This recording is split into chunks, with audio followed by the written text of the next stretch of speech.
ठीक है। Hello. So guys, investment multiply करेंगे और आज ये चैप्टर अकॉर्डिंग टू थ्योरी वो ख़त्म हो जाएगा। Theoretical wise it will be finished but numericals बाकी रहेंगे। तो न्यूमेरिकल्स थोड़े से मैं आज ट्राई करूँगा कराने की, और अगर नहीं हो पाए तो कल की वीडियो में will continue. Now what is investment multiplier? Investment multiplier एक कंसेप्ट है कि जिस लेवल से इन्वेस्टमेंट इंक्रीज इन इन्वेस्टमेंट होती है, ध्यान से समझना क्योंकि इसके न्यूमेरिकल्स तो आप लोग कर लोगे, सिंपल फॉर्मूलेज हैं, बट इसका डेफिनेशन, इसकी थ्योरी भी आती है एंड प्रॉपर 4 से 5 मार्क्स का ये टॉपिक आता है। अगर आप इसके न्यूमेरिकल्स और थ्योरी देखोगे पीछे, आपको हर न्यूमेरिकल के आगे, हर थ्योरी क्वेश्चन के आगे आपको सीबीएसई हर साल में आया मिलेगा। तो इसको लाइटली मत लेना। इन्वेस्टमेंट, केन्स ने बताया कि इन्वेस्टमेंट जब इंक्रीज होती है, इन्वेस्टमेंट कब इंक्रीज होगी? ऑब्वियस सी बात है यार, इन्वेस्टमेंट तब इंक्रीज होगी जब पहले क्या इंक्रीज होगी? इनकम। तो अगर इनकम इंक्रीज होती है तो इन्वेस्टमेंट भी इंक्रीज होगी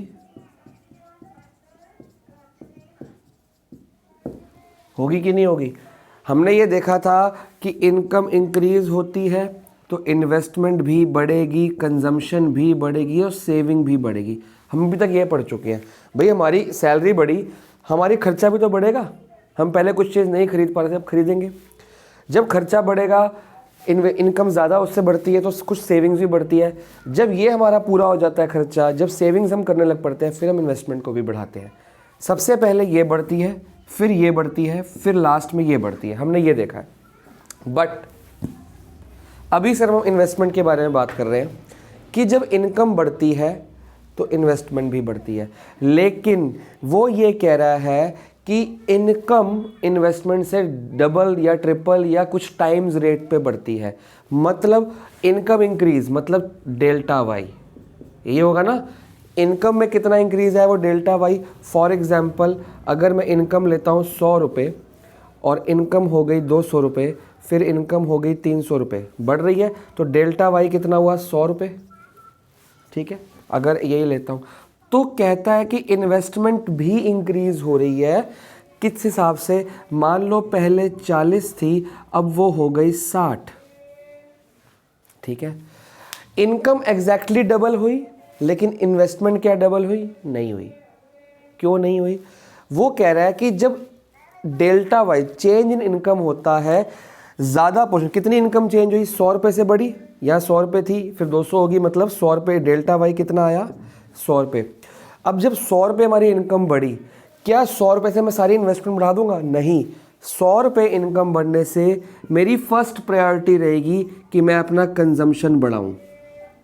पहली प्रायोरिटी। ऑब्वियस बात है यार, जिस बंदे की इनकम एकदम से बढ़ेगी या डबल होगी या ट्रिपल होगी, जो भी होगी, फर्स्ट प्रायोरिटी क्या रहती है कि कंजम्पशन बढ़े।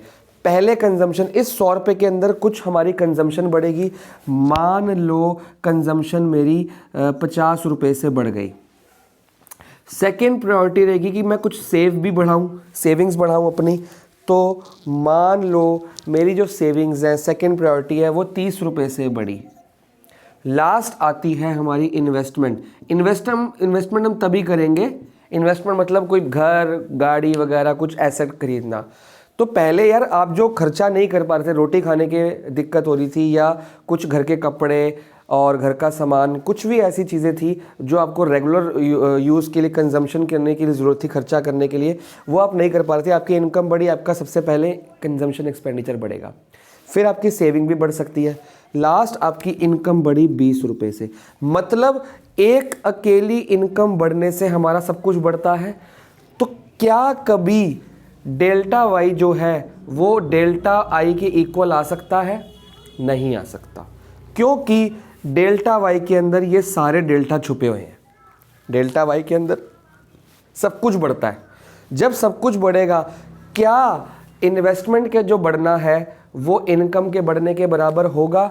यहाँ पे देखो, इन्वेस्टमेंट 100 रुपये से बढ़ रही है और इनकम 20 रुपये से बढ़ रही है। नहीं, इन्वेस्टमेंट मल्टीप्लायर कहता है कि जो इनकम का बढ़ना है वो हमेशा ज़्यादा होगा इन्वेस्टमेंट के बढ़ने से। हमेशा इनकम का बढ़ना इन्वेस्टमेंट के बढ़ने से डेल्टा वाई डेल्टा आई से ज़्यादा होगा। अब कितना ज़्यादा होगा? कुछ टाइम्स ज़्यादा होगा। कितना टाइम्स? अब बताओ, खुद सोचो। ये 100 रुपये से बढ़ी, ये 20 रुपये से, कितने का फ़र्क है? अगर मैं यहाँ पे इंटू 5 कर दूँ, अब ये बराबर हो गया? अब तो बराबर हो गया ना। देखो पहले ये ऐसे था, अगर मैं इंटू 5 कर दूं, अब ये बराबर हो गया। मतलब कि इनकम जितनी बड़ी, इन्वेस्टमेंट 5 गुना करोगे तो इनकम बढ़ेगी, बराबर आएगी। मतलब change in income is equal to 5 times change in investment. क्या मैं इसको अगर इंग्लिश में लिखूं, change in income is equal to या is 5 times change in investment. तो आप अगर कई बार बच्चे ना कंफ्यूज रहते हैं, sir increase in income is कुछ टाइम्स चेंज इन इन्वेस्टमेंट, तो बोलते हैं सर इन्वेस्टमेंट ज़्यादा है। नहीं, कुछ टाइम्स इन्वेस्टमेंट को मल्टीप्लाई करो तो इनकम आती है। तो ये ज़्यादा हुई कि ये ज़्यादा? ये ज़्यादा हुई, ये ज़्यादा है। ठीक है, now what is this 5 times? This is investment multiplier. ये है। तो मतलब इन्वेस्टमेंट को किसी चीज़ से, किसी नंबर से, किसी कांस्टेंट से, किसी भी नंबर से, ज़रूरी नहीं हर टाइम 5 टाइम्स ही आएगा, कुछ भी आ सकता है। इन्वेस्टमेंट को किस चीज़ से मल्टीप्लाई किया जाए या कितने टाइम्स किया जाए तो इनकम के चेंज के इक्वल आएगा। और बात सुनो, खाली इन्वेस्टमेंट नहीं है यहाँ पे कि इन्वेस्टमेंट को मल्टीप्लाई, चेंज इन इन्वेस्टमेंट को। तो अगर मैं यही चीज़ ऊपर लिखूँ, अगर मैं इसको इक्वल करूँ तो क्या सही है? नहीं, इसमें मैं कुछ मल्टीप्लाई कर देता हूँ के। अब ठीक है, मतलब चेंज इन इन्वेस्टमेंट में कुछ के टाइम्स में करूँगा तो ये चेंज इन इनकम की इक्वल आ जाएगा। इसको के को हम रिप्रेजेंट करते हैं इन्वेस्टमेंट मल्टीप्लायर से। ठीक है, ये कंसेप्ट है इन्वेस्टमेंट मल्टीप्लायर का। अपनी अपनी बुक्स में पेज नंबर 8.8 में साथ साथ मेरे खोल लो और रीड करो। Investment multiplier is an important contribution of Keynes. Keynes believe that initial increment in investment, initial increment in investment, investment में इंक्रीमेंट मतलब बढ़ावा, increase, increases the final income, final income को भी बढ़ा देता है। ठीक है, बाय मैनी टाइम्स, वो टाइम्स क्या है? बाय के टाइम्स, तो ये इक्वल हो जाएंगे। वही चीज़ हम यहाँ पढ़ रहे हैं। तो ये आपकी जो सिचुएशन है किसकी?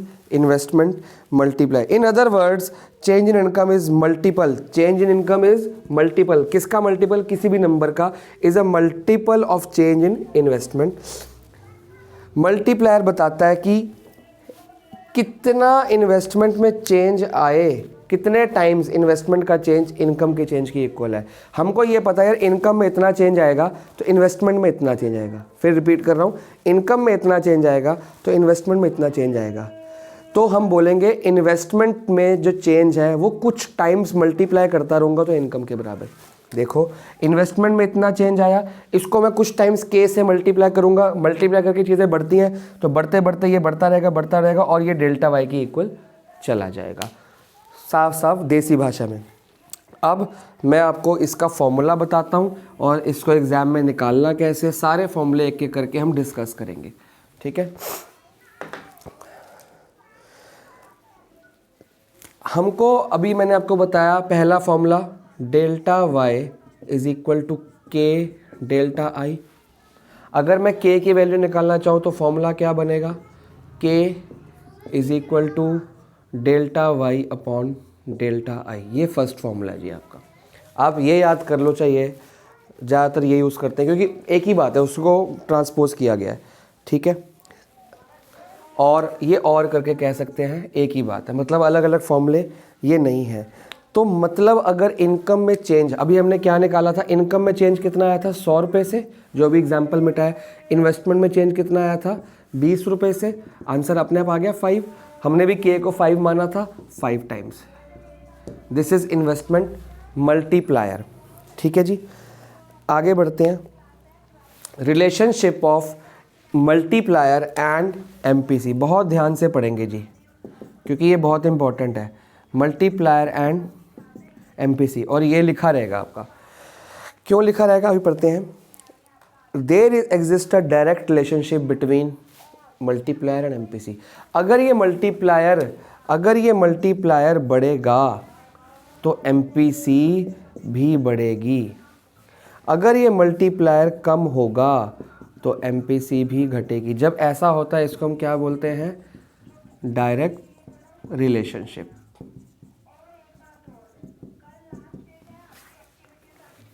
ठीक है, ऐसा क्यों है? वैसे तो इसकी थ्योरी बुक में मार्क्ड है, बट मैं फिर बताता हूं आपको क्यों है। एमपीसी होता क्या है? What is MPC? Change in consumption upon change in income, ये होता ना। इसका असली मतलब क्या है कि इनकम में कितनी चेंज आए तो कंजम्पशन में चेंज आएगा, और इसका रीज़न वही है कि इनकम में जब चेंज आएगी तो सबसे पहले अगर कंजम्पशन बढ़ेगी, तो अगर इनकम बढ़ी तो सबसे पहले कंजम्पशन बढ़ी, तो जब कंजम्पशन बढ़ी तो इन्वेस्टमेंट का मल्टीप्लायर भी बढ़ेगा।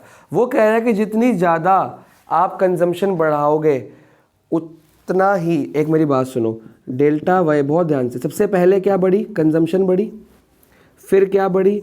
सेविंग्स बढ़ी, फिर क्या बढ़ी? इन्वेस्टमेंट। सबसे ज़्यादा क्या बढ़ी थी? ये। तो सबसे कम कौन सी बढ़ेगी? ये। डेल्टा वाई के बढ़ने से सबसे ज़्यादा कंजम्पशन बढ़ी, तो सबसे कम कौन सा बढ़ा? ये। मतलब डेल्टा वाई से बहुत कम हो गया ये। तो जैसे जैसे कंजम्पशन ज़्यादा हिस्सा ले गई, इसका बेचारे का हिस्सा कितना रह गया? कम। इसको अब डेल्टा आई को डेल्टा वाई के बराबर आने के लिए ज़्यादा नंबर से मल्टीप्लाई करना पड़ेगा, क्योंकि इसका पोर्शन क्या रह गया? कम रह गया। हमको बराबर रखना है, तो जो ये के की वैल्यू होगी वो ज़्यादा बड़ी होगी। क्यों? ज़्यादा इसने खा लिया, इसने कम खाया। इसको इसके बराबर लाने के लिए, इसने कम खाया ना, मान लो ये 50 है, ये 30 है, ये 20 है और ये 100 है। पिछला एग्जाम्पल, ये 50 होने की वजह से बेचारा ये 20 रुपये रह गया। अब ये 20 रुपये को 100 के बराबर लाने के लिए मेरे को 5 से मल्टीप्लाई करना पड़ेगा। मतलब ये जितना कम रह गया उसको ज़्यादा बड़े नंबर से मल्टीप्लाई करूंगा तो इसके बराबर आएगा। फॉर एग्जाम्पल, अगर ये होता 30 रुपये, ये होता 20 रुपये और ये होता 50 रुपये, अगर ऐसा होता तो मैं इसको किससे मल्टीप्लाई करता? 2 से, यही ना। तो ज़्यादा, अगर इन्वेस्टमेंट ज़्यादा होगी तो छोटे नंबर से मल्टीप्लाई करेंगे ये 100 के बराबर लाने के लिए, लेकिन ऐसा रियल में तो नहीं हो रहा। इन्वेस्टमेंट ज़्यादा होने से छोटे नंबर से मल्टीप्लाई करते हैं इसके बराबर लाने के, ऐसा रियल में तो नहीं हो रहा। ज़्यादा प्रोपोर्शन ये लेके जा रहा है, उससे कम ये लेके जा रहा है और सबसे कम ये लेके जा रहा है। तो जब ये बहुत कम प्रोपोर्शन में रह गया, इसको बड़े नंबर से मल्टीप्लाई करना पड़ेगा इसके बराबर के लिए। मतलब ये नंबर बड़ा हो गया क्योंकि ये छोटा है। जब ये बड़ा था तो ये छोटा था, लेकिन रियल में ये छोटा ही होता है। किससे? कंजम्पशन से। इन्वेस्टमेंट बहुत कम से बढ़ती है खर्चे से।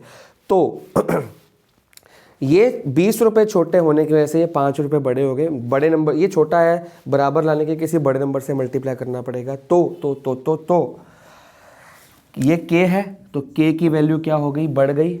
क्यों? क्योंकि खर्चा बढ़ा। तो ये c के बढ़ने से k की वैल्यू बढ़ी। और अगर मैं c को, जब मैंने 30 रुपये किया था तो k की वैल्यू कितनी हो गई थी?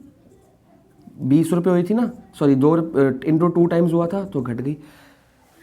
तो जब ये c बढ़ेगा, डेल्टा c बढ़ेगा, 50 रुपये जाएगा तो k भी बढ़ेगा, क्योंकि ये बढ़ने से ये छोटा हुआ, ये छोटे होने से ये बढ़ गया, तो मतलब ये बढ़ने से ये बढ़ा। तो एमपीसी क्या है? Delta C upon delta Y. तो जब डेल्टा सी ये बढ़ेगा तो ये बढ़ेगा, तो डेल्टा सी ये बढ़ेगा तो ये भी तो बढ़ेगा। अगर किसी चीज़ का न्यूमरेटर बढ़ता जा रहा है तो एमपीसी भी तो बढ़ता जा रहा है। और हमने अभी क्या पढ़ा कि डेल्टा सी बढ़ेगा तो के बढ़ेगा, डेल्टा सी बढ़ेगा तो एमपीसी बढ़ेगा। मतलब अगर एमपीसी बढ़ेगा तो भी तो ये बढ़ेगा। एमपीसी बढ़ेगा, के बढ़ेगा, एमपीसी घटेगा। फिर से डेल्टा सी के बढ़ने से डेल्टा आई क्या हुआ, कम हो गया। क्यों कम हो गया? क्योंकि डेल्टा वाई का ये ज़्यादा हिस्सा ले गया, डेल्टा आई को बेचारे से बहुत कम मिला। ये ज़्यादा हिस्सा खा गया कंजम्पशन, तो आई को कम मिला। डेल्टा आई के घटने से जो के की वैल्यू है वो बढ़ गई।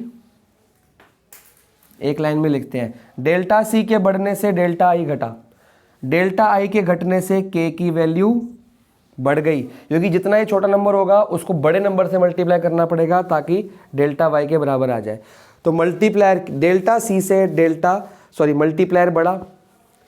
अब डेल्टा सी से मल्टीप्लायर बढ़ा, डेल्टा सी के बढ़ने से एमपीसी भी तो बढ़ा, क्योंकि एमपीसी क्या होता है, delta C upon delta Y. तो न्यूमरेटर अगर बढ़ता जा रहा है तो एमपीसी बढ़ेगा, मतलब डेल्टा सी के बढ़ने से ये भी बढ़ रहा है, डेल्टा सी के बढ़ने से ये भी बढ़ रहा है, तो मतलब ये आपस में भी बढ़ रहे हैं। सिर्फ डेल्टा सी के बढ़ने से के भी बढ़ रहा है, डेल्टा सी के बढ़ने से ये भी बढ़ रहा है, तो मतलब एमपीसी बढ़ेगा तो के बढ़ेगा, एमपीसी घटेगा तो के घटेगा। साफ सुथरा सा रिलेशनशिप। सेकेंड रिलेशनशिप लिखवा रहा हूँ जी, ये जो मिटा रहा हूँ ये नोट करना है आपने, खास करके ये बुक में नहीं है जी, ये आपको लिखना है बहुत ध्यान से। ये तो रिलेशनशिप बिटवीन हुआ मल्टीप्लायर एंड एमपीसी की, जब बढ़ेंगे इसको कहते हैं डायरेक्ट रिलेशनशिप।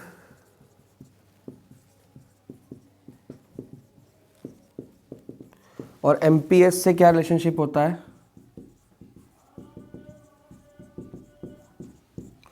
अगर ये बढ़ता है तो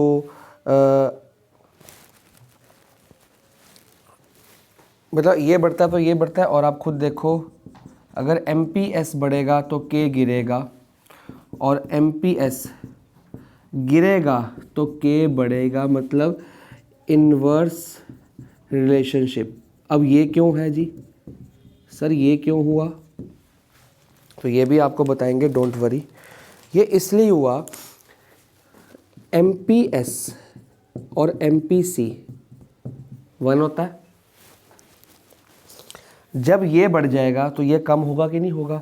फॉर एग्जाम्पल ये 0.5 है और ये 0.5 है, इक्वल टू 1 आ गए। अगर मैं एमपीसी को बढ़ा रहा हूँ एमपीसी को मैंने 0.8 कर दिया, बढ़ा दिया, और मैंने क्या पढ़ाया कि जब एमपीसी बढ़ेगा तो के भी बढ़ गया, मतलब एमपीसी बढ़ाया, इधर लिखता हूं अलग से यहाँ पे, एमपीसी बढ़ाया, कितना किया 0.8। इसका मतलब हमको मन में पता लग गया एमपीसी बढ़ेगा तो के भी बढ़ेगा, तो के भी बढ़ गया। कितना से बढ़ा अभी नंबर नहीं पता। जब ये बढ़ा तो ये क्या हुआ, घटा नहीं, क्योंकि आंसर तो 1 ही आना चाहिए ना। तो ये बढ़ने से एमपीसी बढ़ने से एमपीसी घटा, एमपीएस घटा, मार्जिनल प्रोपेंसिटी टू सेव। तो एमपीसी बढ़ाने से हमें पता है के बढ़ता है, तो मतलब कि एमपीएस घटेगा, देख लो। और इसका उल्टा, अगर मैं एमपीसी को कम करता हूँ, ये कर देता हूँ, मतलब मैंने एमपीसी को कम कर दिया तो के भी घटेगा, यहाँ से पता है। तो ये कितना हुआ, 7 हुआ, 7 हुआ ना, ये इक्वल टू 1 लाना है, तो मतलब एमपीएस बढ़ेगा। ये रिलेशनशिप है जी। तो ये भी आप लिख लो और ये भी आप लिख लो। कुछ फॉर्मूलाज पे, ये आपका फर्स्ट फॉर्मूला था, अब सेकंड फॉर्मूला डिराइव करेंगे। हमने अभी क्या पढ़ा, हमने बचपन से पढ़ा है, मतलब पिछले चैप्टर से, C+I होता है इनकम, ये हमें पता है। हमें एक और चीज़ पता है कि delta Y is equal to delta C plus delta I, ये भी हमने पिछले चैप्टर में पढ़ा है, कहीं और नहीं, पिछले चैप्टर में। और अगर मैं इसको डिवाइड कर दूं, हमने एक और चीज़ पढ़ी हुई है, अगर मैं इसको डिवाइड कर दूं, डिवाइडिंग बाय डेल्टा वाई, ठीक है,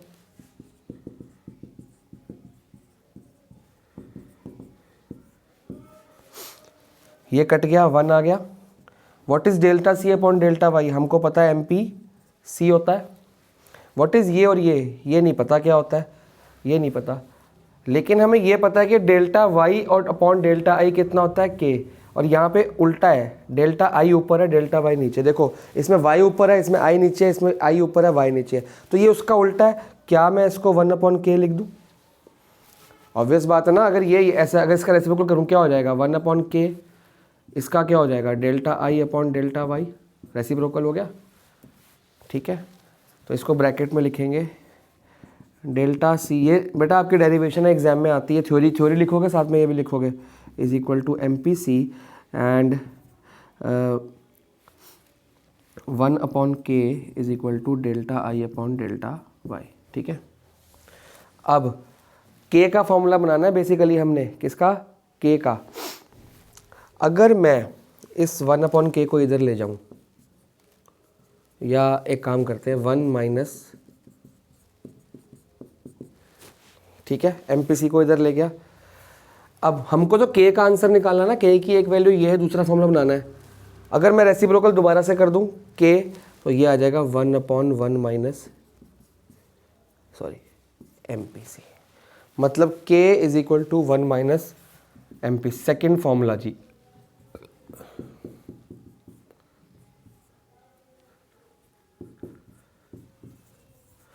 डिराइव किया हमने कैसे, y is equal to C plus I से।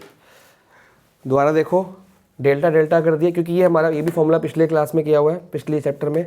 डिवाइडिंग में डेल्टा y, ये बन गया 1, ये बन गया MPC, ये बन गया 1/k। कैसे, k y अपॉन आई है, तो i अपॉन वाई क्या होगा 1/k, रेसिप्रोकल। MPC को इधर ले गया, इसका दोबारा से रेसिप्रोकल किया ताकि k की वैल्यू निकल आए, ये ऐसे आ गया। अब what is 1 minus MPC, 1 minus MPC क्या होता है, 1 माइनस MPC होता है MPS, ये भी हम पढ़ चुके हैं, क्योंकि MPC प्लस MPS क्या होता है 1, तो 1 माइनस MPC क्या हुआ। अगर मैं यहाँ पे 1 माइनस MPC की जगह लिख दूँ 1 माइनस MPS, तो कोई दिक्कत, तो मतलब थर्ड फॉर्मूला भी बन गया।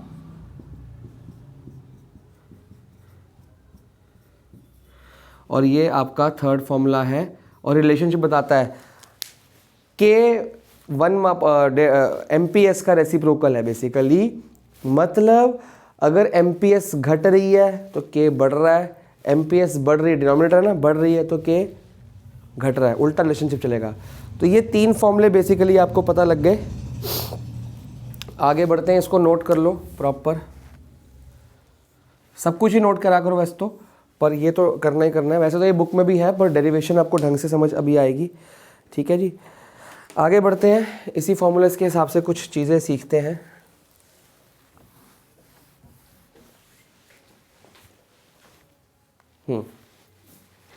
क्या सीखेंगे, जैसे जैसे MPC बढ़ती जाएगी वैसे वैसे K भी बढ़ता जाएगा, ये हमने अभी आपको बताया। और आपकी बुक में टेबल बना हुआ है, टेबल 8.3, वहाँ पे देखो, मैं बना नहीं रहा क्योंकि बुक में ऑलरेडी है। टेबल 8.3 कह रहा है MPC की वैल्यू देखो 0 से करते करते 1 तक आई, जैसे जैसे MPC की वैल्यू क्या हो रही है, बढ़ रही है। राइट साइड पे K की वैल्यू देखो वो भी बढ़ रही है, इन्फिनिटी तक जा रही है। मतलब जैसे जैसे MPC बढ़ रहा है, मैं पूरा बनाऊंगा, फ़ायदा क्या, बुक में बना हुआ है। जैसे जैसे MPC बढ़ रहा है, लास्ट में देखो K भी बढ़ रहा है। और MPS का बीच का देखो, जैसे जैसे MPS घटता जा रहा है, क्योंकि MPC बढ़ रहा है, MPC के बढ़ने से क्या घट रहा है, MPS घट रहा है। अभी एग्जांपल दिया था, जैसे जैसे MPC बढ़ेगा MPS घटेगा, क्योंकि इन दोनों का सम 1 होता है, तो वैसे वैसे K भी बढ़ेगा। K किसके साथ जाता है, इसके साथ, K इसके साथ जाता है। ये बढ़ेगा तो ये बढ़ेगा, लेकिन ये घटेगा तो ये बढ़ेगा। इन दोनों में रिलेशनशिप है डायरेक्ट, इन दोनों में रिलेशनशिप है, इन दोनों में रिलेशनशिप है डायरेक्ट, इन दोनों में रिलेशनशिप है इनवर्स। ठीक है, ये वापस से आपकी अगर नोट करना चाहो तो उस टेबल के ऊपर या टेबल के नीचे कर सकते हो। Now what is the minimum value of multiplier, minimum value of multiplier होती है आपकी, सॉरी मैक्सिमम, पहले मैक्सिमम है। What is the maximum value of multiplier, maximum value of multiplier infinity, आप टेबल में देख सकते हो। क्यों, यहाँ पे देखेंगे MPC प्लस MPS कितना होता है 1, MPC 0 हो सकता है, बिल्कुल हो सकता है, बढ़ के 0.5 0.8 कुछ भी हो सकता है। ये मैक्सिमम कहाँ तक जा सकता है? 1 तक। क्या ये MPC 1 से बड़ा हो सकता है? नहीं हो सकता। क्यों? क्योंकि अगर ये 0 होगा तो ये 1 होगा, तभी 1 आएगा। बीच की वैल्यूज़ को अगर मैं छोड़ दूँ, अगर ये 1 होगा तो ये 0 होगा, तभी ये 1 आएगा आंसर, क्योंकि 1 से बड़ा तो हो ही नहीं सकता ना। क्या कभी ऐसा हो सकता है कि MPC 2 हो गया और ये -1 हो गया? नहीं, नेगेटिव तो जाता ही नहीं ना। तो बहुत ध्यान से देखो, MPC की मैक्सिमम वैल्यू ये हो सकती है। तो जब MPC की मैक्सिमम वैल्यू यहां डाल दूं,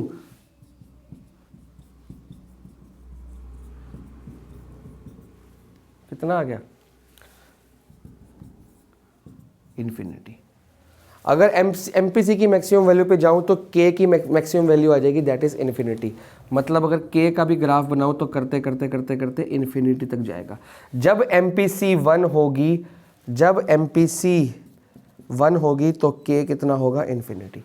करके चेक कर लो। अब MPS की मैक्सिमम वैल्यू कितनी जा सकती है? सॉरी, जब MPC 1 है तो K कितना? इन्फिनिटी। और MPS अगर 0 हो गया तो भी तो एक ही बात है, फॉर्मूला क्या है? 1/MPS 1/0, कोई दिक्कत वाली बात ही नहीं है। लेकिन अगर MPC 0 हुआ, मतलब क्या हुआ? MPC 0 तो MPS 1। MPC 0, K का फॉर्मूला क्या है? 1/1 - 0 1/1 1, तो K की वैल्यू आ गई 1। या इसमें जैसे मर्जी कर लो, देखो ये 1 - MPC है, 1/1, MPS की वैल्यू 1, तो ये MPS की वैल्यू आ गई, ये भी MPS की वैल्यू थी।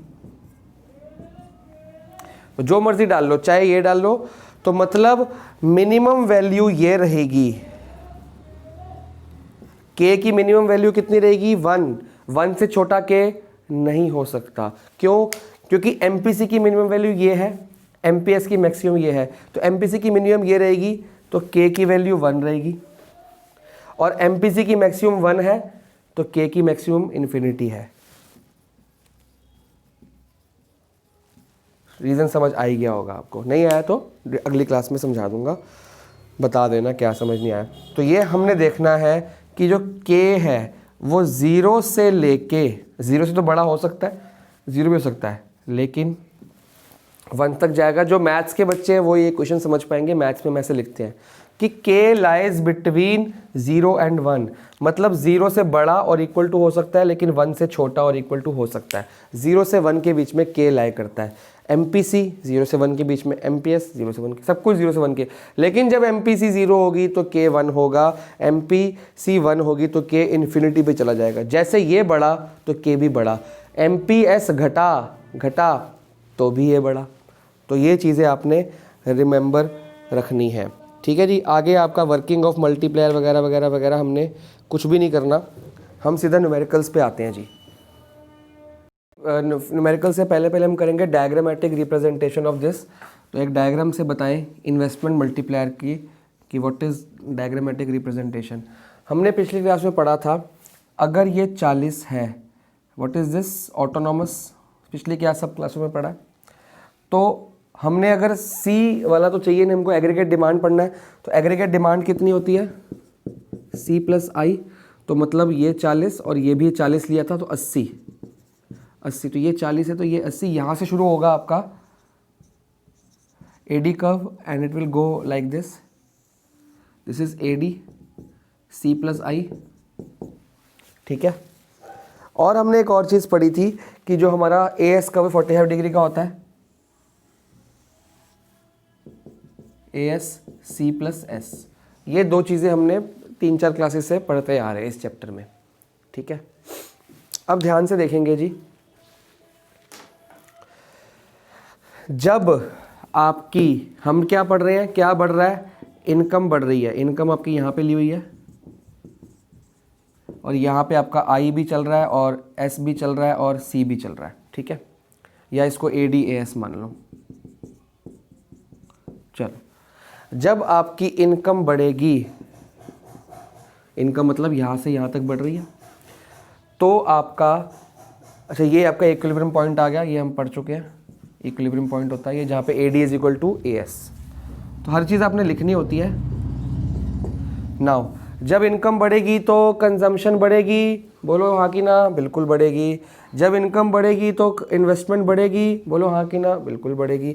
तो मतलब इनकम बढ़ने से ये भी बढ़ी और इन्वेस्टमेंट भी बढ़ी, तो C+I भी तो बढ़ेगा, मतलब AD भी बढ़ गया।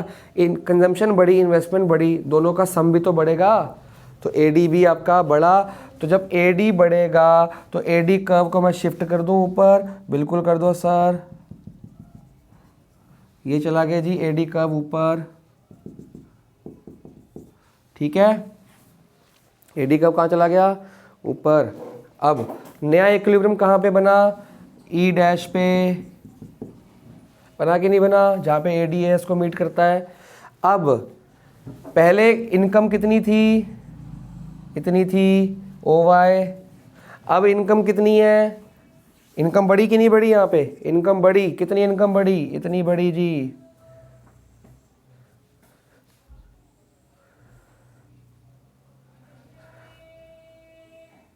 चलो Y डैश, तो इनकम का जो चेंज है उसको हम क्या बोलते हैं, डेल्टा Y। मतलब यहाँ से जो यहाँ का फ़र्क है वो है डेल्टा Y। जूम करके देखो, इनकम में कितना चेंज आया, डेल्टा Y। उससे आपका AD में कितना चेंज आया, इतना ज़्यादा। अगर आप ध्यान से देखो इसको हम डेल्टा I मानेंगे, ठीक है। क्यों मानेंगे, आप बोलोगे कि सर खर्चा तो बढ़ा, इन्वेस्टमेंट भी बढ़ी, इन्वेस्टमेंट के बढ़ने से हमारा एग्रीगेट डिमांड बढ़ा कि नहीं, बिल्कुल बढ़ा। अब आप कंपेयर करोगे ग्राफिकली, अगर चेंज इन इन्वेस्टमेंट जो है वो डेल्टा Y से छोटा है, लेकिन हमारे कर्व में तो उल्टा आ गया, क्योंकि मैंने ढंग से नहीं बनाया। वैसे जो बुक में आ रहा है वो ऐसा आ रहा है समवॉट, कि अभी मेरा सही नहीं आया क्योंकि मैंने ग्राफ से देख के नहीं बनाया, मतलब प्रॉपर स्केल यूज़ नहीं किया मैंने। तो ये चेंज इन Y होता है, हमेशा जो डेल्टा Y है वो ग्रेटर होगा डेल्टा I के। अगर आपका ग्राफ, जैसे मेरा ग्राफ गलत बना, मेरा डेल्टा Y छोटा आ गया, ये बड़ा आ गया, तो मैडम ने मार्क्स काट लिए मेरे, ठीक है। तो मेरे को समझ आ गई। अब आपको समझ कब आएगी, जब आपके मार्क्स कटेंगे। तो हमने समझना ही क्यों है, हमने मार्क्स कटवाने ही क्यों है, हमको ग्राफ सीखना है। देखो ये देख के ना बुक में कोई भी बना लेगा, सर याद कर लिया हो गया। मेन चीज़ हर ग्राफ में एक मेन चीज़ होती है जो मैडम देखती है। मैडम ये नहीं देखिए आपकी ड्राइंग कैसी है, आपकी सफाई कितनी है, मैडम ने ये देखना है क्या डेल्टा Y डेल्टा I से बड़ा है। अगर डेल्टा Y डेल्टा I से बड़ा दिख रहा है तो मार्क्स मिल जाएंगे, और अगर डेल्टा Y छोटा दिख रहा है या बराबर दिख रहा है तो मार्क्स नहीं मिल जाएंगे, नहीं मिलेंगे। हमेशा डेल्टा Y बड़ा ही होना चाहिए। ये डिफरेंस ये डिफरेंस है आपका, और एक ये डिफरेंस है, ये वाला बड़ा होना चाहिए, ये छोटा होना चाहिए।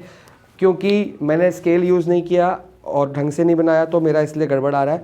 और ये जो मेरी लाइन है ये भी 45 डिग्री नहीं है। अगर मैं इस लाइन को 45 डिग्री बनाऊंगा, समवट ऐसे नीचे को आएगी तो शायद ठीक आ जाए। तो आपने D यूज़ करके ये तो 45 डिग्री ही होनी चाहिए, तभी ये सही आंसर आएगा।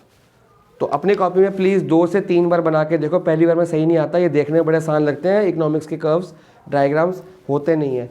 तो ये डेल्टा Y 45 डिग्री से बनाओ, पेंसिल से बनाओ, ढंग से बनाओ। पेन से तो बनाना ही मत, ग्राफ इकोनॉमिक्स का सब खराब हो जाता है। फिर अगर मान लो पेन से बनाया गड़बड़ होगी तो मैं तो मिटा रहा हूँ, आप कैसे मिटाओगे, काटोगे ना।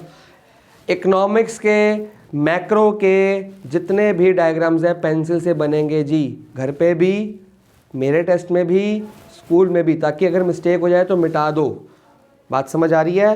दूसरी बात, ये D से नाप के 45 डिग्री ही बनेगा, तब आंसर ठीक आएगा, वरना नहीं आएगा। चलो जी, यहाँ पे आपकी क्लास ख़त्म होती है। नेक्स्ट वीडियो कल की जो होगी वहाँ पे आपके न्यूमेरिकल्स स्टार्ट कराए जाएंगे। प्लीज़ ये वाले फॉर्मूले और पेज नंबर 8.3 जहाँ पे ये डायग्राम बना है उसी के नीचे फॉर्मूलेज लिखे हुए हैं। कितने लिखे हैं फॉर्मूलाज, 6 फॉर्मूले लिखे हुए हैं। प्लीज़ इनको आप कल तक लर्न कर लो, आपके प्री बोर्ड्स में तो आएंगे ही आएंगे, और न्यूमेरिकल तभी समझ आएंगे जब ये 6 फॉर्मूले आपके याद होंगे। 6 फॉर्मूले ये और बाकी ये भी फर्स्ट के अंदर ही तीनों लिखे हुए हैं। तो 9 फॉर्मूले हो गए। ये 9 फॉर्मूले आपको ऑन टिप्स होने चाहिए। आप बोलोगे सर आपने तो 3 लिखवाया, 9 कैसे हो गए? 3 तो ये रहे, 6 पिछले चैप्टर के फॉर्मूलेज भी सारे के सारे यूज़ हो जाएंगे, न्यूमेरिकल सॉल्व नहीं कर पाओगे बच्चे लोग। तो प्लीज़ कल तक इसको रेडी रखो, मैं अभी वीडियो में नहीं डाल रहा, वीडियो बड़ी हो जाएगी।